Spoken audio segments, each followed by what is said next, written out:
Hello and welcome to Lecture 10 in my series on understanding science. This lecture is all about the supernatural. What is the supernatural and how does it relate to science? What does science have to say about supernatural claims? In this lecture we'll be learning a little bit more about the way science works, and we'll also be applying some of what we already learnt to a new topic. So without any further delay, let's get started. What is the supernatural? I actually find this question really difficult to address because fundamentally I don't understand the claim at all. I just simply can't form a coherent idea of what it's supposed to be. But what exactly are supernatural proponents trying to claim? Well, literally the supernatural is the set of all things above or perhaps outside the natural. That is, all things that do not obey the laws of nature. It's not immediately clear to me whether that means things that are outside the laws of nature as we know them now, or outside all possible laws, including those we don't yet comprehend. For example, if we continue to study these alleged phenomena, and it turns out that we can replicate them, do proponents believe that events currently classed as supernatural will someday be included in the laws of science and come to be known as natural? Or are they fundamentally separate from the physical universe and not comprehensible by physical means? Proponents talk about another realm outside of our own, or parallel to the physical reality with which we interact daily. That, in and of itself, is outside my ability to comprehend, and perhaps you feel the same way. But this, they often say, is part of the point. This is a phenomenon that we as humans don't intrinsically understand, and we're wasting our time attempting to understand it. But then the phenomena that these same proponents describe are almost always physical manifestations in our world. Ghosts, angels and demons, deities, magic powers and so on. Which doesn't make sense to me given the original claim that the supernatural is a separate realm. Anyway, let's assume that somehow this other realm can interact with our own, and in some unknown manner which is somehow non-physical, and that this causes the manifestations that supernatural proponents describe.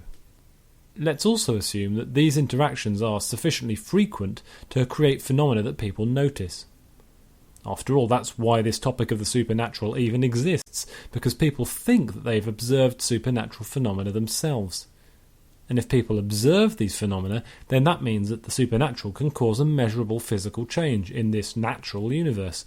And of course, once we get measurable physical interactions, that means that this hypothesis is, of course, testable by the scientific method.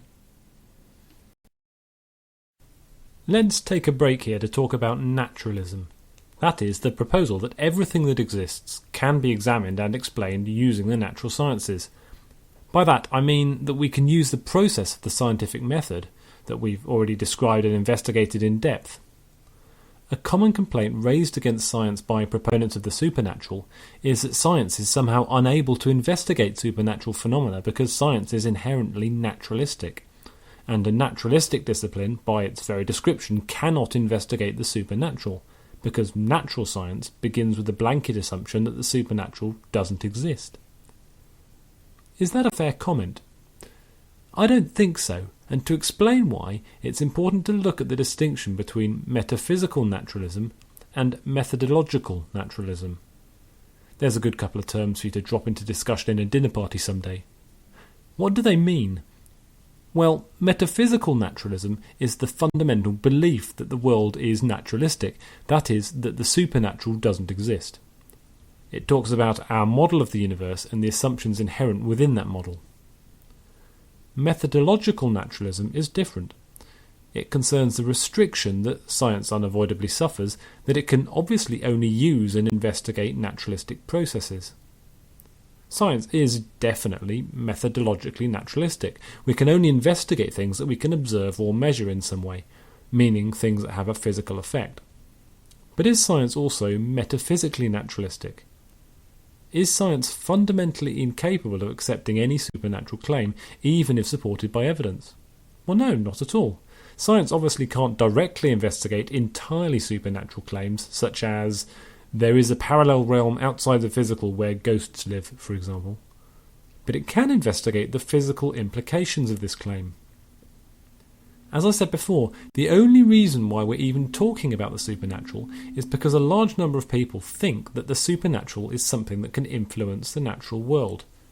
They believe in it because they believe that they have seen evidence of it, physical evidence of it. And once we have physical evidence of the supernatural, then we can investigate it using science, because that's exactly what science is for. So, for example, let's say that somebody puts forward the hypothesis that ghosts exist in the supernatural realm, and they have the ability to make objects cold. This is a reasonably common claim from people who actually believe in ghosts. Let's say we also have some way of knowing where ghosts might interact with our realm, say in a haunted house or around some cursed object. Let's say the hypothesis is that a certain knife is haunted because it was once used as a murder weapon, and the spirit of the murdered person still inhabits that blade. The claim given is that the knife occasionally becomes very cold to the touch because ghosts can cause that to happen for some reason. Well, this is a physical hypothesis which can be investigated by objective physical methods. For example, we could isolate the knife in an insulated chamber, monitor it with an infrared temperature monitor, and look for unusual fluctuations outside the normal range for an object of this type. We could perhaps find another identical unused and presumably therefore unhaunted knife, and see what fluctuations in temperature we observe for that, and see if the two are statistically different. If so, well, then we might have some evidence in favour of the supernatural theory that could be further investigated. If not, then we would have evidence against it. We would have used methodologically naturalistic techniques, that is, techniques measuring physical things in the natural world, to investigate a supernatural claim. Obviously, many experiments have been performed to investigate a wide range of supernatural claims, from ghostly hauntings to psychic powers, telepathy, and even the healing power of prayer. And, unsurprisingly, they've largely turned out negative. I say largely because with any field of study you occasionally get anomalies. If you perform 100 studies of some strange phenomenon, then you will probably get one of those studies, maybe more, that just purely by fluke shows a 1 in 100 kind of result. If you get 1,000 children each to flip 10 coins and count how many heads or tails they get, the chances are pretty good that at least one of them will actually throw 10 heads in a row or 10 tails in a row, even with perfectly fair, unbiased coins. Then, of course, through the wonders of researcher degrees of freedom, we can amplify that signal greatly. I may talk about this topic in more depth in a later lecture, but as a summary, if a researcher gets to pick what they're looking for after the results are in, then they can deliberately focus on those measurements that appear to show anomalous results and just ignore the rest. And purely by the mathematics of the huge number of things that could potentially be measured, and therefore could potentially show an anomalous signal, they're likely to be able to find something significant, even by chance. This is why it's vital for any trustworthy study to announce its criteria of success and failure before the measurements are taken, and to stick with those criteria. Studies show that this massively reduces the number of false positives that you get from clinical trials, for example. And it's of course the same with supernatural research. If, instead of the careful scientific protocol that we described above, I'd instead said, we should get the haunted knife and just observe it with as many gadgets as we can possibly find, and afterwards see if any of them did anything strange. This is the sort of technique that ghost hunting shows on television tend to take. Then, with this technique, we'd be vastly more likely to get a false positive result. That is, we're much more likely to confirm our supernatural hypothesis incorrectly, because we're looking at so many different measurements that the likelihood is that one of them will do something a bit strange purely by chance, without any supernatural influence whatsoever. If you understand this slide, then I think you probably understand 90% of the scientific perspective on the supernatural, and of course why this disagrees with the opinion of those who actually believe in supernatural claims. An interesting question is, why do people believe in the supernatural? If we assume, as I think is fair at this point, that the supernatural doesn't actually exist, then there is a very large number of people who believe in something false, presumably without good evidence, because if it were possible to gather good evidence, then scientists would have done so by now. It's tempting to think of these people as just not thinking well, but I think that's really unfair. In fact, belief in the supernatural is a perfectly normal response from the human brain. The brain is wired to detect evidence of cognition, of a mind, if you like, everywhere it looks. By that I mean that it's wired to spot patterns and assume that the patterns were caused by some kind of mind. Once you have that, then it's easy to spot coincidental or unusual events, realise that there's no visible mind nearby, and then assign the causal effect to an invisible mind. Why does the human brain have this tendency?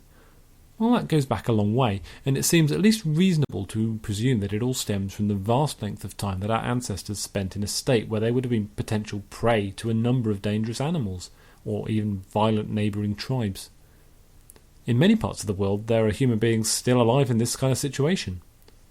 The argument goes that the cost of a false negative is much greater than the cost of a false positive. By this I mean, if you see a rustling in a nearby bush, it could be a tiger, or it could just be the wind. If you think it's a tiger when it's the wind, then that's no big deal, but if you think it's the wind when it's really a tiger, then you're going to be dinner. So an abundance of caution, seeing a conscious mind in a multitude of situations, was an adaptive trait for our ancestors. Those who just wrote off all rustling bushes to the wind were probably right 99 times out of 100. But that 100th time, they were not going to live to tell the tale. And those ancestors who got eaten by tigers tended not to reproduce, and hence those sensible naturalistic tendencies just got evolved out of the population. We've seen the repercussions of this effect throughout history. For thousands of years, our ancestors attributed the wind, the waves, lightning, earthquakes, volcanoes, all of those to an elaborate system of gods who were responsible for these extraordinary and unfathomable events. Inanimate objects, left to themselves, tend not to do much interesting. So you can sit and watch a rock for a decade and it's not going to spontaneously roll over or change colour or start talking. So if something does change a great deal, it's only natural to assume that a mind was responsible for the change, because things that have minds do change very rapidly. This exact same cognitive trait persists today in the vast majority of people who have, at some point in their lives, say, believed they were being followed, or believed they were being watched, or were certain that they heard an intruder walking around upstairs in the attic, or who are sure that their house is haunted by a malevolent poltergeist, or who genuinely think they're being watched over by a guardian angel who alters events in their lives to help them out. And, of course, once you've formed a supernatural belief that makes you feel good about the world, then you're very likely to reinforce it with confirmation bias. That is, we seek out and preferentially remember evidence that supports the beliefs that we already have and would like to retain, even if they're false. And we very rarely go out and deliberately look for ways to prove ourselves wrong, which, of course, good scientists should be doing all the time. What about other supernatural claims? Some supernatural claims don't concern a separate realm apart from the natural, but merely talk about supposed phenomena that are in excess of what we would expect from our previous experience. I'm talking about psychic or magical powers, for example. Although some attempts to explain such phenomena might involve a supernatural realm, many don't. They talk about vague terms such as energy and potential, and often rope in quantum mechanics as a sort of hand-waving filler to explain the gaps in their argument that they can't actually plug with any evidence. These kinds of theories don't suffer from the problem that the concept they're trying to sell doesn't even make sense under any model of existence that I can comprehend. But the problem with this supernatural within the real world kind of idea is that there's simply no convincing evidence of any such phenomenon, let alone any model for how such a phenomenon might be explained were it ever to be measured. Again, we have a common argument used here that science is somehow inherently opposed to anything that it can't explain. Science would deny any kind of evidence for psychic powers, even if it were convincing, simply because the scientific worldview doesn't contain any kind of explanation for such powers.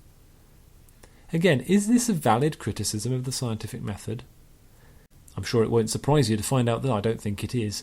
In fact, I think there's ample evidence in the past for the scientific community readily accepting evidence for extremely surprising phenomena that completely defy all attempts to explain them and go against all pre-existing models of the universe. For example, Edwin Hubble, the American astronomer, found evidence that galaxies were moving apart from each other with a velocity proportional to the separation between them. That implies that the entire universe was expanding, yet there was no known plausible mechanism that could have caused that. However, in this case, the strength of the evidence overweighed the extraordinary nature of the claim. It all comes down to Bayes' theory that you've met many times before now. As Carl Sagan more succinctly and less mathematically put it, extraordinary claims require extraordinary evidence. But, as we might continue, if the extraordinary evidence does come in, then we are pretty much obliged to accept, or at least to contemplate the possibility that the extraordinary claim might be true. Supernatural claims have, so far, woefully failed to clear this hurdle. And it really is that simple. Scientific progress up to this point in time has put together a model of the world which is extremely well researched, covered by vast amounts of evidence and carefully thought out theoretical models. This provides any new claim with a certain prior probability. If you remember from Bayes' theory, the prior is the probability you would give for that claim being true before you start to look at any new evidence. Bayes' theorem really breaks down into two parts, the prior and the evidence, if you like. And the posterior probability, that is, the probability that you would give the claim of being true after we consider the evidence, is basically the prior multiplied by the effect of this new evidence. So if the prior is very low, say 1 in a million, then the evidence needs to be very strong, of the same kind of degree, in order to bring the posterior probability up to an acceptable level. That's really all Sagan's statement is saying. If we believe that a claim has a 1 in a million chance of being true, then the evidence better be of such strength that there's really roughly a 1 in a million chance of having gathered the data if the hypothesis were false. That way the two sort of cancel out, and you're left with the conclusion that the claim may be true. In this situation, if you think about it, one of two extraordinary events must have happened. Either the claim, which had a prior of 1 in a million, turns out actually to be true, or otherwise, even though the claim was false, the evidence turned out to be in favour of that claim in such a way that had a 1 in a million chance of happening. Either is equally likely, so that gives, at least in a hand-waving sense, an equal chance that the claim is true or false. Let me try and put that another way. If you have a claim which is extraordinarily unlikely, i.e. has a very, very low prior, then in order to make that claim plausible, you have to gather evidence that's so convincing that it outweighs that prior implausibility. Of course, most supernatural claims come down to personal experience. That is, evidence that relies on the incredibly unreliable human senses of sight, sound and touch. These claims also rely, to some extent, on human memory, which is similarly fallible. I think one of the foundational beliefs of scientific skepticism is that the human memory and senses are very fallible, and are very, very easily fooled. That's why you get so many magicians interested in the scientific skepticism movement, because the discoveries being made in experimental psychology are of direct relevance to the careers of these people who have decided to make a living in deceiving people, honestly or otherwise. Personal experience, anecdotal evidence, is not applicable to scientific inquiry. At best, it gives us some idea for directions that we might investigate using more rigorous methods. At worst, it can lead to dead ends and misinformation that can hold back the progress of human knowledge. All of this usually comes across a common rebuttal from those who've decided to make the existence of supernatural phenomena a fundamental part of their personal identity. Namely, are you saying that all these people are lying? How could it be that so many people all agree that these phenomena are real, and they would all swear to be telling the truth? They can't all be lying, the sheer numbers are overwhelming. Well, this highlights a few very key misunderstandings that are worth enumerating. Firstly, it's entirely possible that large groups of people can all be lying at once, but that's almost never a necessary explanation. In fact, there are a few very important clarifications that we must make at this point. Of course, for a witness to be wrong does not imply dishonesty. There are many ways that witnesses can be mistaken that are honest and even honourable. Perhaps the witnesses were all duped by a third party. Perhaps the witnesses were all tricked by the same highly convincing but natural phenomenon. Perhaps some witnesses were lying, some were deceived, some were unsure, some misreported, and some just went along with the opinion of the majority. Secondly, the phenomena described are usually so vague that the claims of multiple independent witnesses are usually a bit misleading. For example, you may claim that many people have seen ghosts, but often when people do that, they include in the same group people who saw a literal phantasm with their naked eyes, people who sat down and talked to a supposedly dead relative, and then together with them, people who noticed vases falling over when nobody was around, and people who felt an unusual chill when the windows were all closed. Clearly, these are very different claims, and it's easy to bolster the more extreme claims with evidence that they haven't earned. If someone claims that 50% of people have seen ghosts, for example, then that's easily explained if they mean they felt an unusual chill once. But it's not so easily explained if they actually mean that they had a lengthy conversation on camera with Abraham Lincoln. Thirdly, it's important to realise that the scientific naturalistic worldview here is clearly the null hypothesis.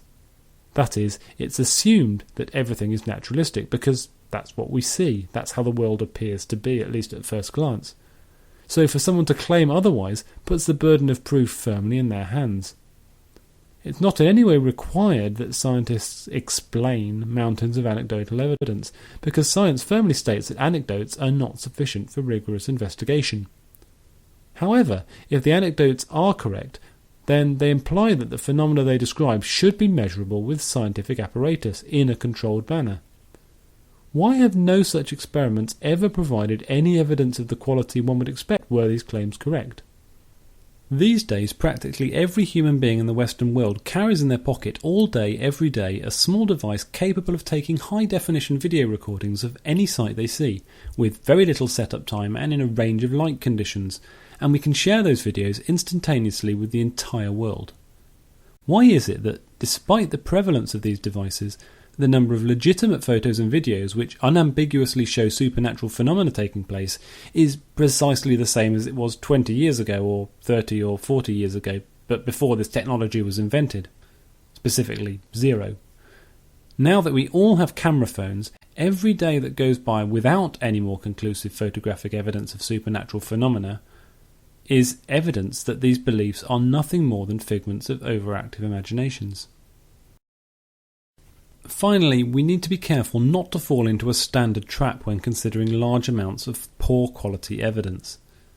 It's tempting to think that 2 anecdotes are better than 1, so 1,000 count as very strong evidence, surely. But remember that good evidence compounds, but bad evidence does not. Think of it like this. If you're building bridges over a river, then the more bridges you build, and the wider those bridges are, the more traffic can cross that river. However, if you're only building bridges that are 2/3 or half of the required width, then it doesn't matter how many bridges you build, you're never increasing the number of cars that can cross. No cars can ever cross. That's just like evidence in scientific investigations. If you gather really good quality evidence, aiming to avoid all sources of error or bias, and trying your best to find evidence that could potentially disprove your theory, then the more the better. And the more evidence you gather, the more likely the theory the evidence supports is true. However, if your evidence is lousy, then that doesn't follow. If you're gathering evidence from an unreliable source, or in a way that's likely to introduce systematic errors or bias, then that evidence is useless, no matter how much of it you collect. In fact, to take things to extremes, if I decided to gather evidence by rolling a dice to see what was true, then it doesn't matter how many times I did this, I still wouldn't be one bit closer to proving my theory. And in some cases, if your evidence is systematically biased, then the more you gather, the worse your conclusion will be, and the further you'll end up away from reality. So please remember this.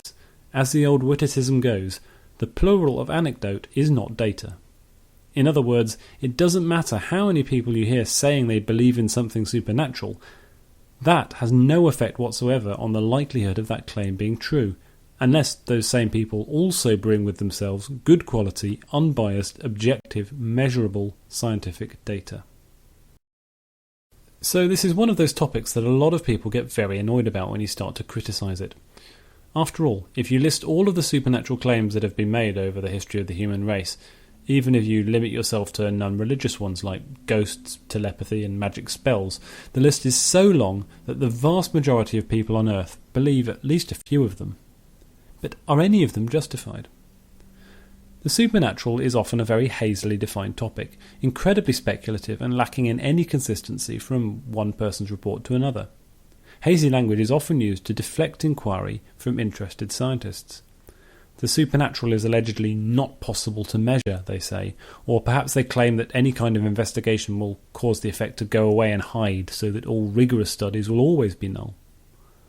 Of course, anything that has a measurable effect in the physical universe can be tested by science, at least in principle. And the reason why supernatural claims exist at all is that there are plenty of people who claim to have seen evidence for supernatural phenomena in the natural world. So that tells us that science is perfectly capable of investigating supernatural claims, at least as far as they impinge on our own universe. And many studies have been performed, often very poorly unfortunately, without anywhere near the attention to detail that a scientific study should have.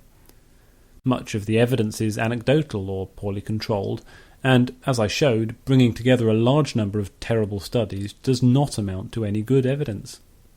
It amounts to zero evidence from a scientific perspective, in fact. Whenever supernatural claims are tested, even remotely thoroughly, they always fail. The magician James Randi has had $1 million on the line for anyone who can prove anything supernatural or paranormal under laboratory conditions, and that money has remained spectacularly unclaimed since the mid-1990s. That fact, coupled with the knowledge that everyone in the Western world these days has a high-definition video recording device in their pockets all the time, and yet nobody has ever even now given any convincing evidence for anything supernatural or paranormal, it all pretty much proves that no such phenomena exist.